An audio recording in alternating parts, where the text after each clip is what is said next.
Before you, I display a photograph that may bring you great joy or perhaps misery. Maybe you just don't care. Certainly, in a manner of speaking, I fall in that camp. At the end of the day, for me, I don't care what a controller looks like, but rather its functionality and how it feels when I'm playing the game. Still, with the name DualSense, it begs the question, and in turn discussion, why would PlayStation step away from DualShock after 4 iterations? It becomes all the more stranger when you read the black and white and see them practically admit that this is just an evolution on the ideas brought through with the DualShock 4.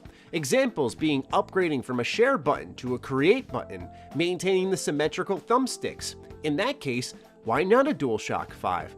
I believe when you read this quote from Jim Ryan at the end of the PlayStation blog announcing this controller, it emphasizes just how far of a departure Sony views this controller from their usual generational leaps. I mean, did they suddenly forget about the boomerang controller for the PS3 originally before they scrapped this design? What is this monstrosity? What were you thinking, right? And we're calling the DualSense. All of a sudden, this is the big leap for them. To get a better grip on Sony's viewing of this departure, I think the literal reasoning behind the original DualShock's name may clue us in. Back on the PlayStation 1 when DualShock was first introduced, it earned its name because it featured 2 rumble engines for vibration as well as 2 analog sticks. While I can promise you PS5's DualSense will have those features, I wonder if the expansion of size, the adoption of haptic feedback, and going deeper on the popular share button that we currently know and love today is what led to them stepping away from this popular brand. Based off PlayStation's writing, this controller is supposed to feel like an extension of the player, more than likely referring to the haptic feedback. Now, how does this haptic feedback work? Let's use a hypothetical example. If Ellie in The Last of Us were to start drawing her bow and arrow, the haptic feedback could create a vibrating sensation to imitate what she may be feeling as she draws the bow back. In that way, it brings to life the quote, sense, end quote, that PlayStation is referring to with their new controller name, further immersing the player. And it makes sense, pardon the pun, when you look at previous controllers. PlayStation 3 maintained the same look and feel as PlayStation controllers before it outside of 6-axis, a degree of motion control that some games utilized. But is that one feature immersive enough to heighten the sensations a game brings you? DualShock 4 likely could have made its way into being called DualSense, funny enough, but it was missing that haptic feedback that DualSense is now bringing. That's the only reason I can really surmise why Sony is emphasizing this time around things are different. And perhaps when they refer to the extension of the player, they also mean sharing their experiences in a deeper way with this evolution of the share button now being called create. That being said, when I looked at the DualSense, I was in the camp that did like what I saw. I was most excited with its size. Don't say it.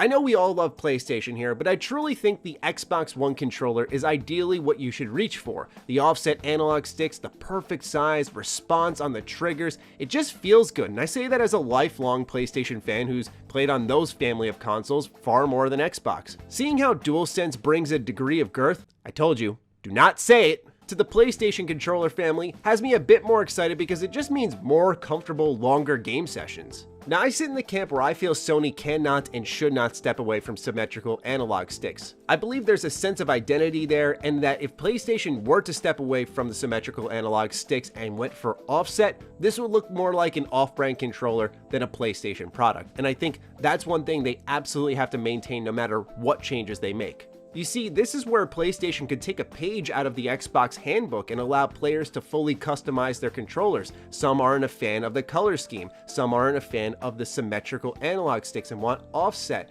Allow players to customize how they want to play. You want to talk about feeling the real sensation of a game? How about making it the most comfortable possible experience for your players and allowing customization? As a creator, go figure, I'm pumped about the create button. Like many on social media, I love sharing screenshots and gameplay clips with my audience with the press of a button, and that has changed gaming in a positive way. I love when I review a game, I've gone through it all before launch, and as I see everyone gradually chipping through the game on my timeline, I see different screenshots and gameplay clips where everyone's at. It's such a cool community-based feeling. Knowing Sony recognizes that and wishes to expand on it will be interesting to watch unfold, because perhaps now they're adding editing software into the PlayStation. I know that may sound crazy, but it does seem possible because that's the next logical step. I also wouldn't mind them overhauling how they do live streaming on the PlayStation. I do find the conversation on DualSense interesting because a lot of people do like it, and a lot of people don't. There's really no in between. It's either you love it